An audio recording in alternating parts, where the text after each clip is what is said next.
लड़ाई किस तरह की है? आप सीधी सीधी लड़ाई में नहीं, लड़ाई वहाँ देखिए एनडीए से किसी को लड़ाई नहीं, 80% जो है वहाँ श्योर है कि एनडीए है। इंटर पास डॉक्टर होता है, वो भी शिशु रोग के विशेषज्ञ, और ये घोषणा करने वाले कौन थे? ये वही महामना प्रशांत किशोर जी, जो शिशु रोग विशेषज्ञ बता दिए थे इंटर पास का।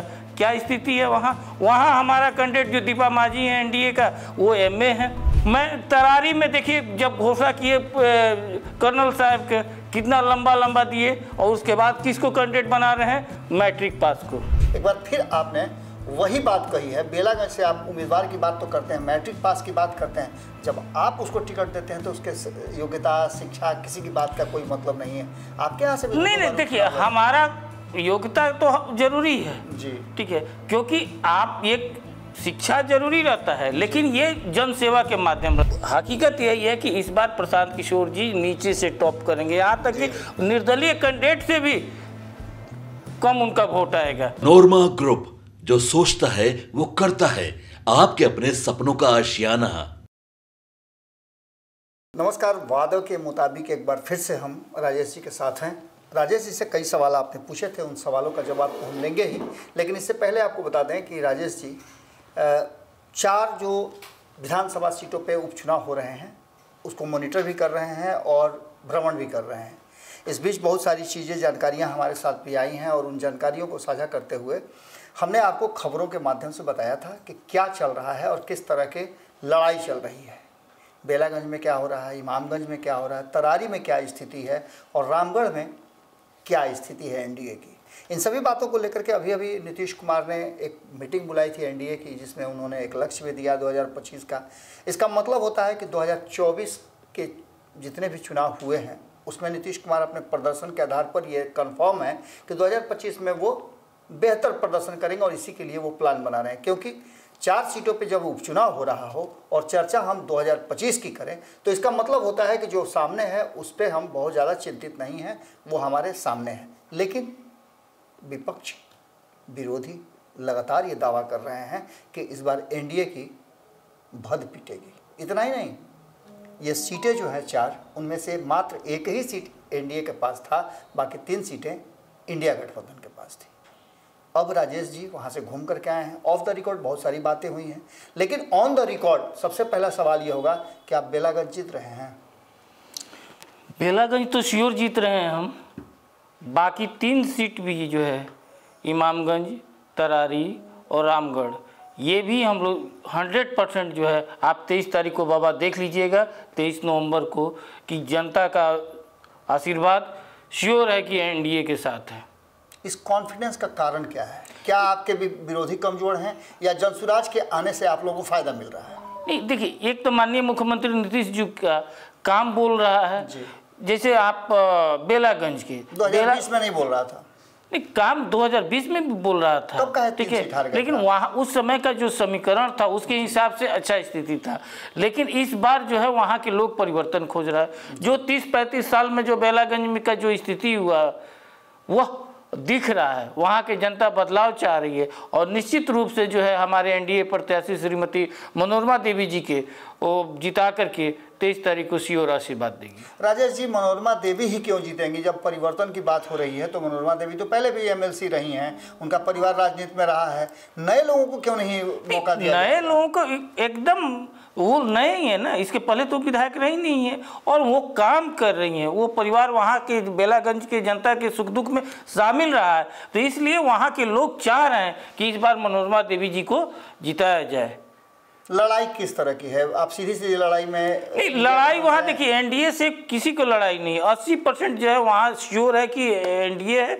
बाकी जो है 20% में आपका लड़ाई जो है जनसुराज और इंडिया गठबंधन के बीच में है। और उसमें सबसे बड़ी बात है कि देखिए ये 4 सीट में जिस तरह से प्रशांत किशोर जी ने जो वादा किया था अपने कार्यकर्ताओं से कि हम जो है एजुकेटेड पर्सन देंगे, हम सबसे हाई क्वालिफाइड देंगे। आपको याद है कि बाबा आप ही सवाल किए थे जब तरारी में प्रशांत किशोर जी पहला घोषणा किए थे कि वो तो बाजी मार ले गए।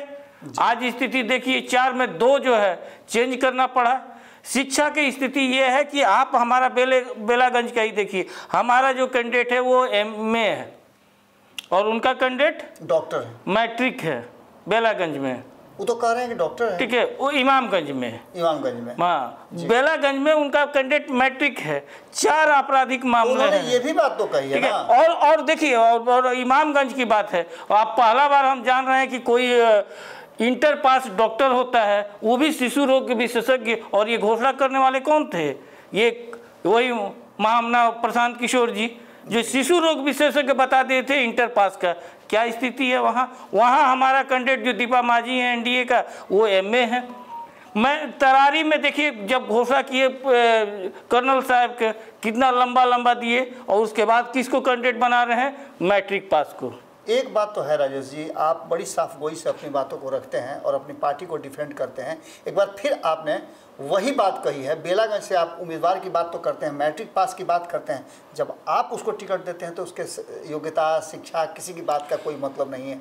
आपके यहाँ से भी नहीं, देखिए हमारा योग्यता तो जरूरी है जी, ठीक है, क्योंकि आप एक शिक्षा जरूरी रहता है, लेकिन ये जन सेवा के माध्यम रहता है। लेकिन वो लोग जो बड़े बड़े अपने आप को कह रहे नहीं हम शिक्षित ही देंगे, हम कर्नल दे रहे हैं, हम डॉक्टर दे रहे हैं, हम उसकी बात कर रहे हैं। हम तो ऐसा दावा किए नहीं है, हम वो दे रहे हैं कि जो आपके सुख दुख में साथ रहे, हम उसका हम दावा कर रहे हैं और उस वैसा हम कैंडिडेट दे रहे हैं। ये मोहम्मद अमजद तो कहा जाता है कि सुख दुख में साथ रहते हैं। 2-2 बार आपने टिकट दिया।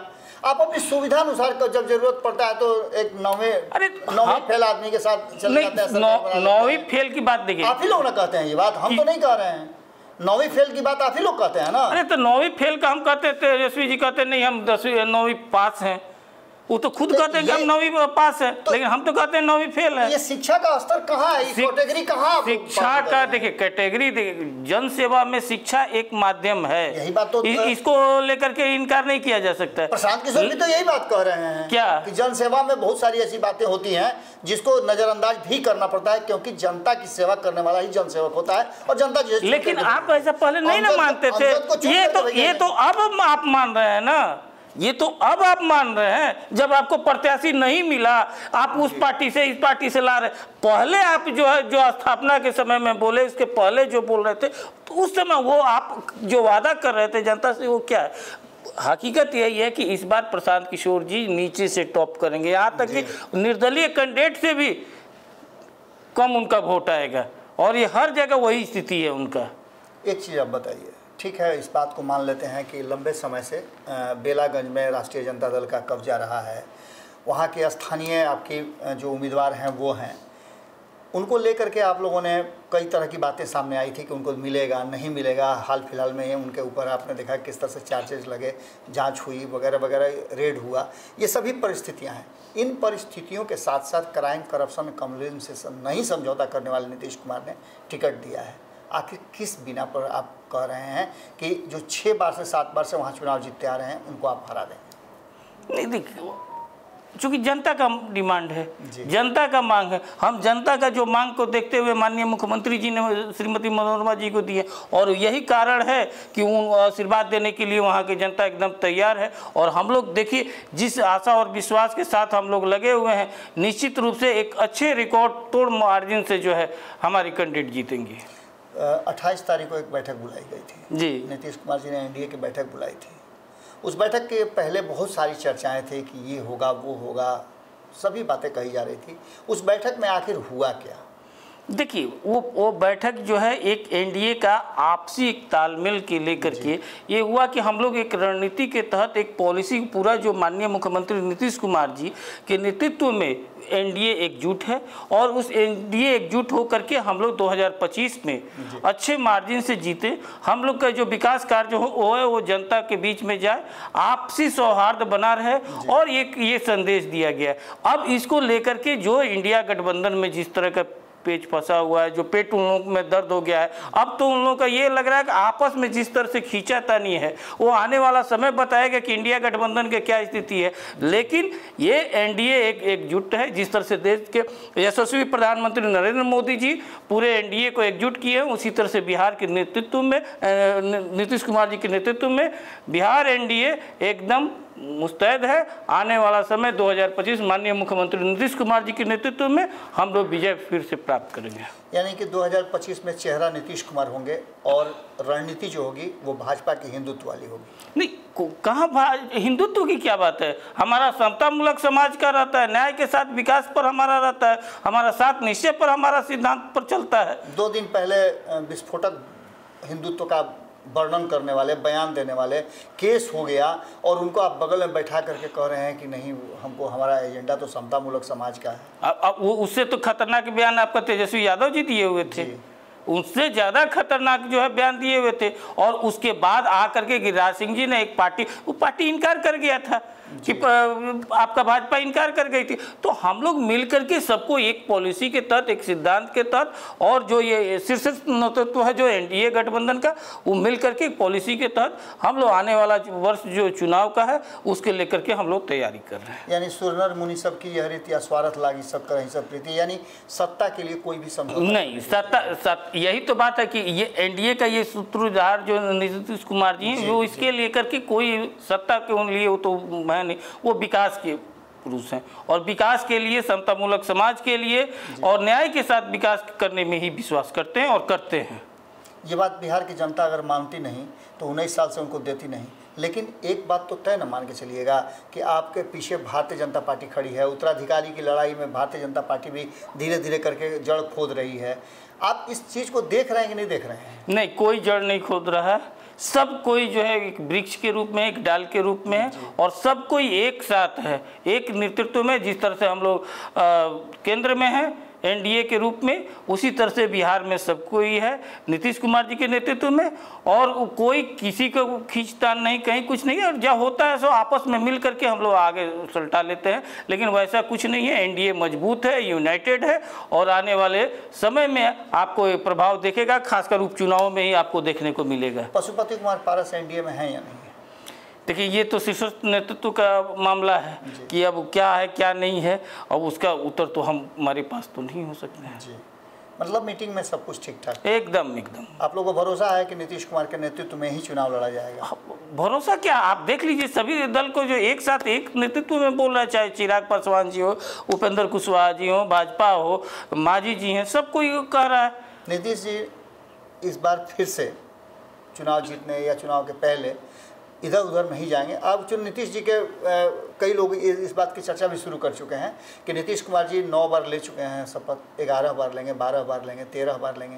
तो आखिर ये क्यों कहा जा रहा है? क्या गारंटी आप लोग लेते हैं कि नीतीश कुमार अब कहीं नहीं जाएंगे? नहीं, देखिए इसमें गारंटी क्या बात, नीतीश जी हैं, वो बोल रहे हैं तो उसके बाद क्या चाहिए। और जनता के साथ उनका गठबंधन है, जनता का आशीर्वाद है और जनता के लिए ही हम लोग जो है एकदम भरोसा है। और नीतीश जी कहीं नहीं जाएंगे। जनता को भरोसा ही है, इसमें करे क्या है? जनता का भरोसा है तब ना आज 19 साल से सेवा कर रहे हैं। और जिनका नहीं है भरोसा, देखिए आज नीतीश जी की कृपा से अगर 2 बार बने, वो उनके पिताजी आज तक राजनीतिक रूप से विधायक के भर बना देते, लेकिन नीतीश कुमार जी उनको उप मुख्यमंत्री बनाए जी। और जब वो नहीं विश्वास पर खरा उतरे तो उनको साइड कर दिया गया।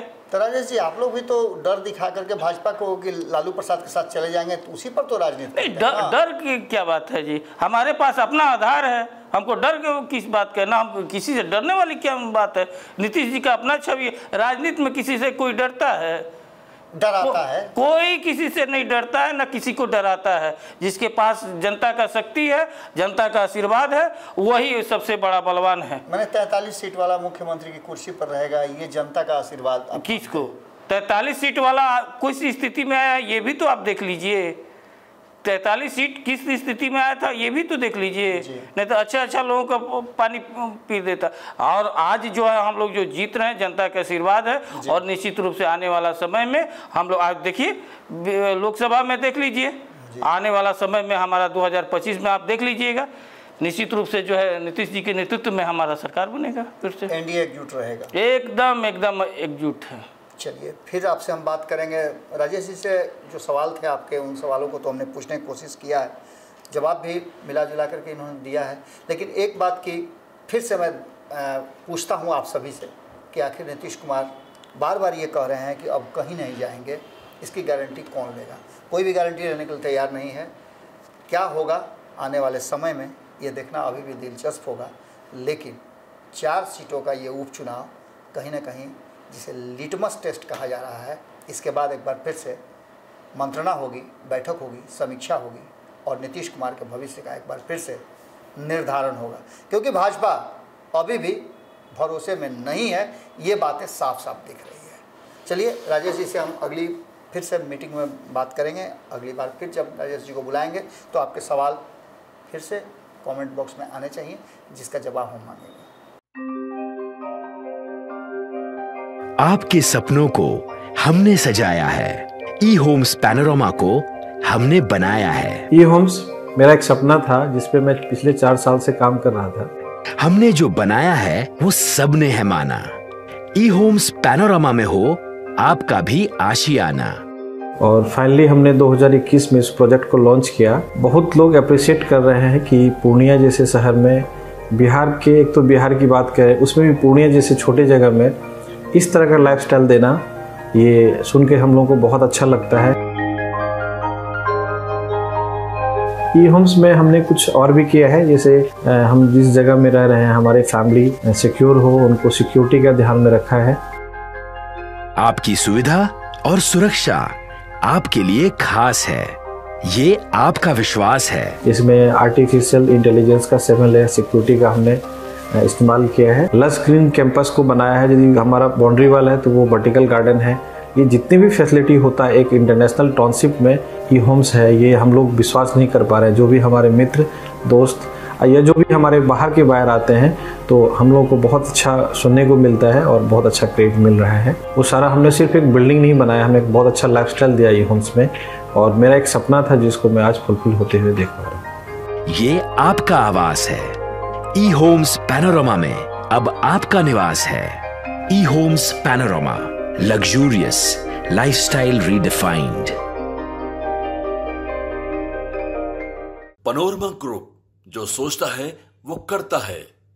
अगर ये वीडियो पसंद आई और वह बिहार के राजनीति और बिहारियत से सरोकार रखेनी तो सब्सक्राइब बटन दबा के चैनल के सब्सक्राइब कर ली। ओजे एगो घंटी बा, ओकरा बटन दबा देला से कुल सटीक और मारक खबर रुआ मुफ्त में मिल जाई।